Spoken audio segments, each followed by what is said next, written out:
अस्सलाम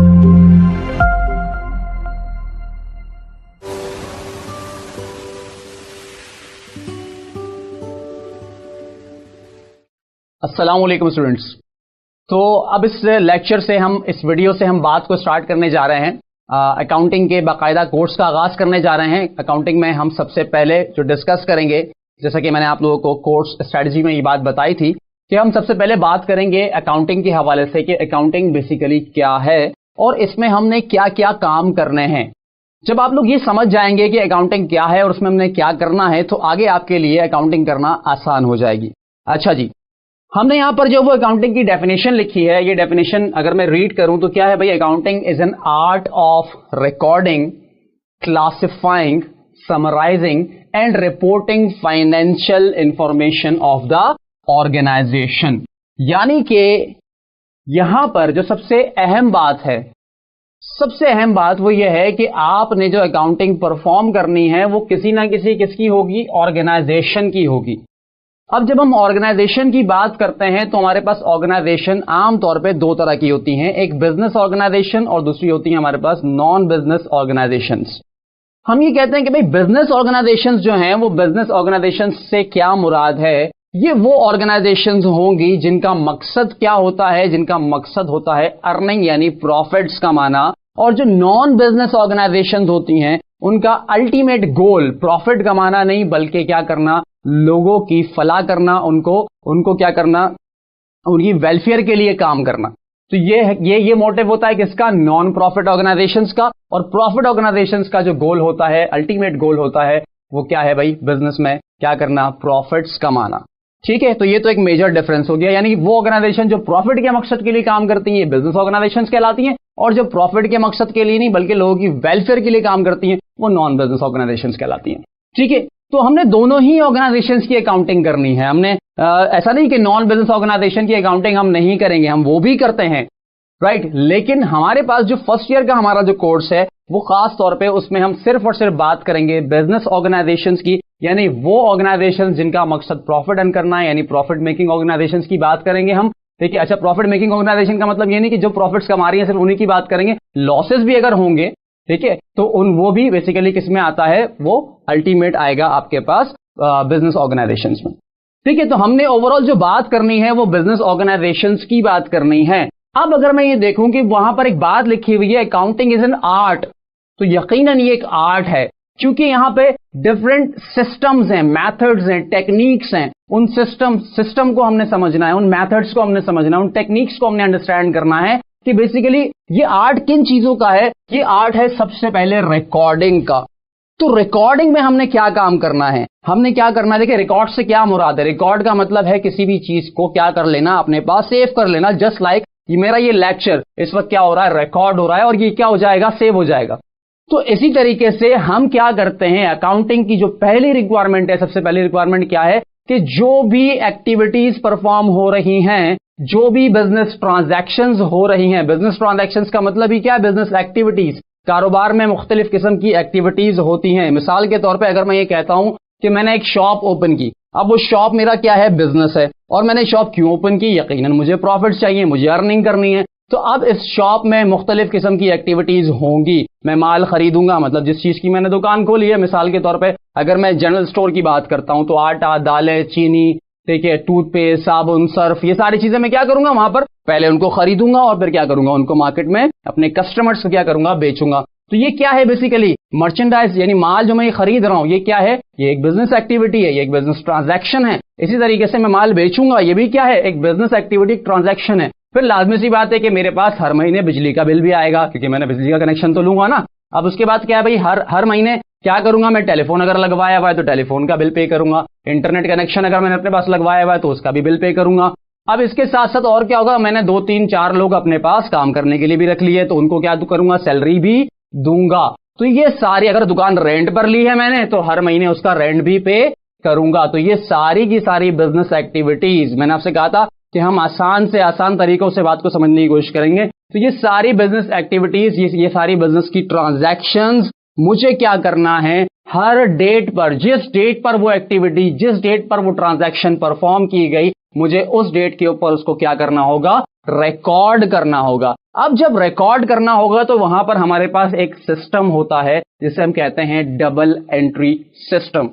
ऐसा नहीं है कि हम कोई जिस तरह दिल चाहे उसको वैसे रिकॉर्ड करें। हमारे पास अकाउंटिंग को करने के लिए यहां पर एक खास सिस्टम है जिसको हम कहते हैं डबल एंट्री सिस्टम। और ये जो डबल एंट्री सिस्टम है ये क्या होता है, और एक और चीज होती है जिसको हम कहते हैं डेबिट क्रेडिट रूल्स। तो ये डबल एंट्री सिस्टम और डेबिट क्रेडिट रूल्स ये मैं आपसे डिस्कस करूंगा। सेकंड हमारा जो चैप्टर होगा जर्नल एंट्रीज का रिकॉर्डिंग, जिसमें हम सीखेंगे बाकायदा रिकॉर्डिंग किस तरह से की जाती है। तो वहां पर पहले मैं आपको ये बताऊंगा कि डबल एंट्री सिस्टम क्या होता है, डेबिट क्रेडिट रूल्स किस तरह से होते हैं, ठीक है। तो वहां हम इन चीजों पर बात करेंगे।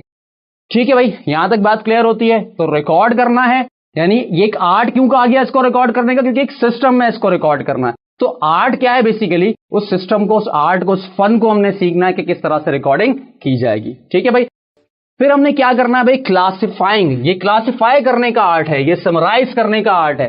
ठीक है, हमने क्या करना है, जो भी चीजें हमने रिकॉर्ड की हैं, अब रिकॉर्ड करने के बाद अब देखें कुछ टाइटल्स हमारे पास आएंगे। ठीक है, जैसे कैश, मैंने पैसा ले रहा हूं, पैसा दे रहा हूं, तो क्या बोलता हूं उसको, कैश। मैं माल खरीद रहा हूं तो हम यहां पर एक अकाउंट लिखते हैं, आगे चलकर पता चलेगा परचेजेस, माल बेचते हैं तो सेल्स एक अकाउंट है हमारे पास। ऐसे ही अगर मैं कहता हूं कि मैं बिल्स पे कर रहा हूं, इलेक्ट्रिसिटी बिल पे किया, मैंने यूटिलिटीज पे की। यूटिलिटीज बेसिकली किसको कहते हैं, जो भी हम कंजम्पशन कर रहे हैं, बिल, इलेक्ट्रिसिटी बिल हो गया, फोन का बिल हो गया, ठीक है। और उसके अलावा आपका अगर मैंने गैस का कनेक्शन भी लिया हुआ है अपने पास, खाना वाना वही बनाकर खाते हैं, तो क्या हो गया, तो वो भी क्या होगा, उसका बिल भी मंथली बेस पर पे करूंगा, इंटरनेट का बिल पे करूंगा।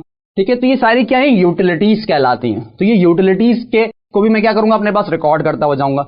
तो इन सारे टाइटल्स जो मैं लिखता जा रहा हूं, कैश हो गया, परचेजेस हो गया, सेल्स हो गया, सैलरीज हो गई, रेंट हो गया, बिल्स हो गए, यूटिलिटीज हो गई। अगर मैंने जो वो मिसाल के तौर पे माल मंगवाने के लिए ट्रांसपोर्टेशन का खर्चा भी किया है, यानी गाड़ी में मेरा माल आता है तो मैं क्या करता हूं, उसके पैसे देता हूं, ट्रक में आता है मैं उसके पैसे देता हूं, तो वो भी क्या है, बेसिकली वो मेरा ट्रांसपोर्टेशन का खर्चा हो गया। तो मुख्तलिफ अकाउंट्स यहां पर टाइटल खुलेंगे, यहां पर लिखेंगे हम, उनको हम क्या बोलते हैं, अकाउंट्स कहते हैं।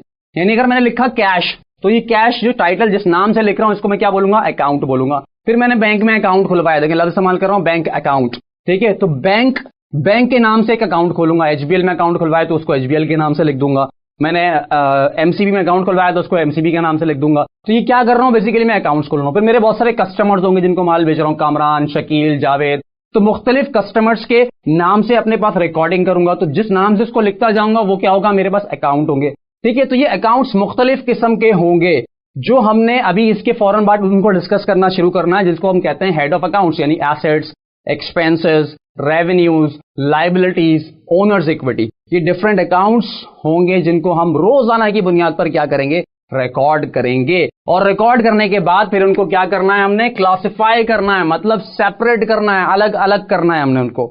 यानी हर इंडिविजुअल अकाउंट को, कैश को अलग कर देंगे, बैंक को अलग कर देंगे, ठीक है, परचेजेस को अलग कर देंगे, सेल्स को अलग कर देंगे, यूटिलिटीज के अंदर इलेक्ट्रिसिटी, सब कुछ, हर एक चीज जो है वो क्या कर दी जाएगी, सारे अकाउंट्स को अलग। क्लासिफाई करने का मतलब क्या होता है, सेपरेट कर देना, ताकि मुझे हर इंडिविजुअल अकाउंट की मुझे क्या मिले, कंप्लीट इंफॉर्मेशन मिले। यानी अगर मैं सिर्फ कैश की बात करूं तो मैं कहूंगा भाई मैंने पैसा पे भी किया होगा, मैंने पैसा रिसीव भी किया होगा, माल बेचा पैसा लिया, माल खरीदा पैसा दिया, यूटिलिटी बिल पे किया पैसा गया।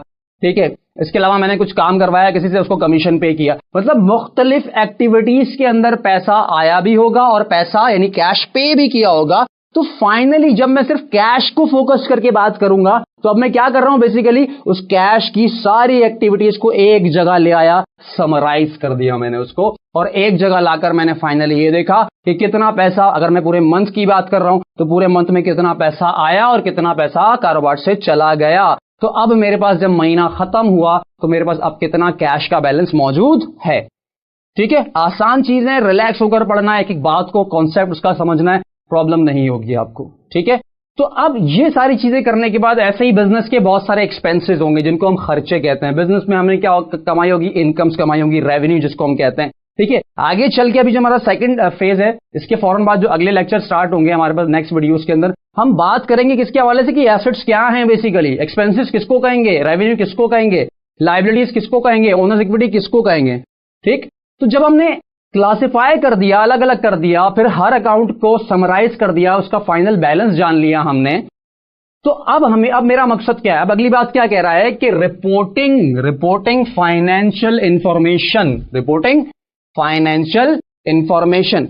भाई अल्टीमेट जो मेरा टारगेट था इन सारी चीजों में, मुझे फाइनली ये देखना था कि मेरा बिजनेस कैसा परफॉर्म कर रहा है। अगर मैं एक पूरे साल की इंफॉर्मेशन लेता हूं, यानी 2017 की अगर मैं बात करता हूं, तो जनवरी 1 2017 से लेकर और दिसंबर 31 2017 तक मेरे बिजनेस ने कैसी परफॉर्मेंस दी, अच्छी परफॉर्मेंस दी, बुरी परफॉर्मेंस दी या एवरेज परफॉर्मेंस दी, और मेरा कारोबार आज कहां खड़ा है, मतलब वो इन फ्यूचर मार्केट में उसका सर्वाइवल बनता भी है या नहीं बनता। ऐसा तो नहीं कि कहीं आइंदा 6 महीनों में मुझे कारोबार बंद करना पड़ जाएगा।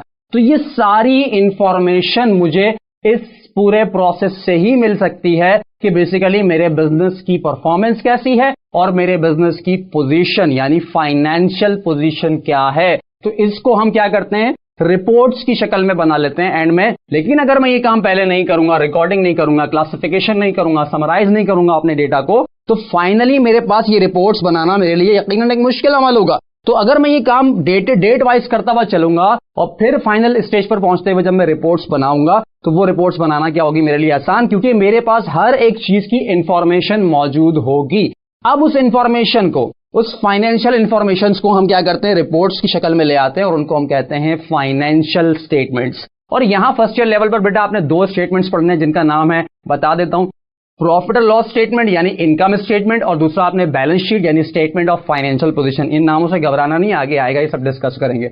तो खैर मकसद यह है कि मुझे क्या जाननी है, बिजनेस की परफॉर्मेंस जाननी है और बिजनेस की स्टेबिलिटी जाननी है कि बिजनेस स्टेबल है या यानी फाइनेंशियली स्टेबल है या नहीं है, इसका मार्केट में आगे सर्वाइवल बनता है या नहीं बनता। अगर नहीं बनता तो आज से प्लान करूंगा उसको, आज से मैं उसके लिए स्ट्रेटजीज बनाऊंगा डिफरेंट कि भाई मुझे अब आगे किस तरह से अपने बिजनेस को क्या करना है, ग्रोथ की तरफ लेकर जाना है, कैसे उसकी सेल्स बढ़ानी है, कैसे अपनी कॉस्ट को क्या करना है, मिनिमम करना है, कैसे खर्चे कम से कम करने हैं, ठीक है, और किस तरह से अपनी प्रॉफिटेबिलिटी यानी बिजनेस के प्रॉफिट्स को क्या करना है, इंक्रीज करना है, ताकि मेरा बिजनेस अपने पैरों पर खड़ा हो सके और आगे लॉन्ग रन में मैं क्या करूं, अपने बिजनेस को सिक्योर देखूं।